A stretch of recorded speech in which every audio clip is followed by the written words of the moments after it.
Welcome to My Long Island TV. From Manhasset to Montauk, we have traveled our communities to bring you the following events. I'm your host, Waldo Cabrera. My Long Island TV starts now.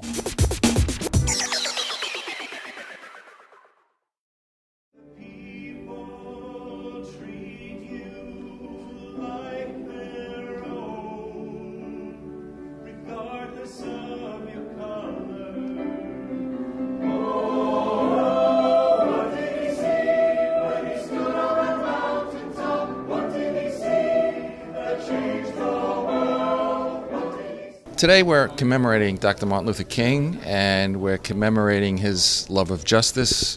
We're commemorating his attempts to make our country more just. And particularly we're looking at one area of injustice, which is hunger and housing insecurity. So this is a program. We're bringing together many religious denominations. We have a number of choirs. We'll be using Dr. King's words to reflect on the lack of economic justice when it comes to housing. And hopefully we'll be motivating people to become a voice for affordable housing in Huntington, where we are now, and also throughout Long Island.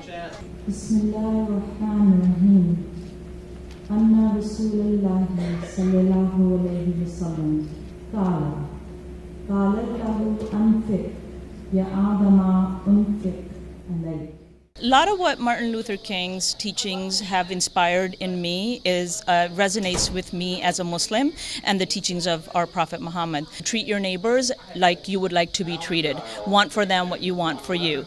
And that's how you become a true faithful believer.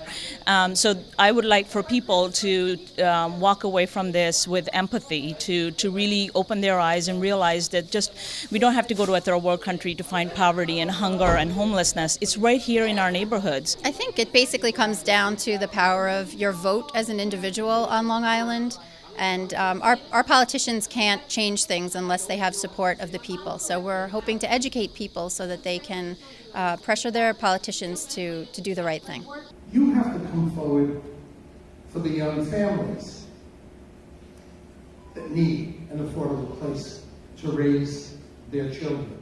What's important here is that this touches all of us. It touches all our communities in the town of Huntington, or it touches any communities on Long Island. And it's time that people see that it touches and people get out and talk about it. And that's one of the things that's trying to be accomplished today, is to muster up the support of the communities. For some others who don't want it in a neighborhood, they're stuck in a stereotype that affordable housing means 20-story, low-income, ugly, city tenement-type buildings. Truth? They're not being built anymore. In fact, they're being torn down. Stereotypes have been broken down, perceptions have changed, people have more information and more fact.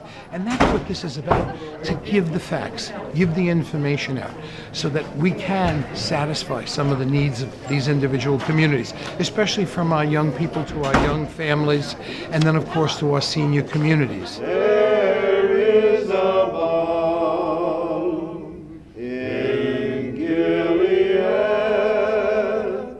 to make the wounded whole. You know, the Lord said we live not by bread alone. I add, but we live by bread at least. You know, so I think that's the beginning, is that we care for each other, and then we work together to change the structures that will perpetuate the poverty and the lack of access to opportunity that many people face.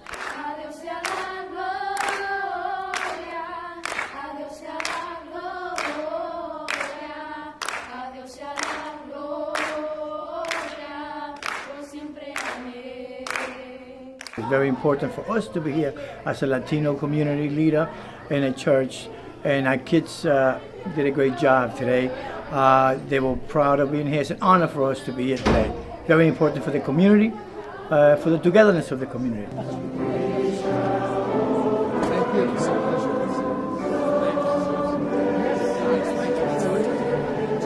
I think there are times we get a little bit confused about the idea of giving.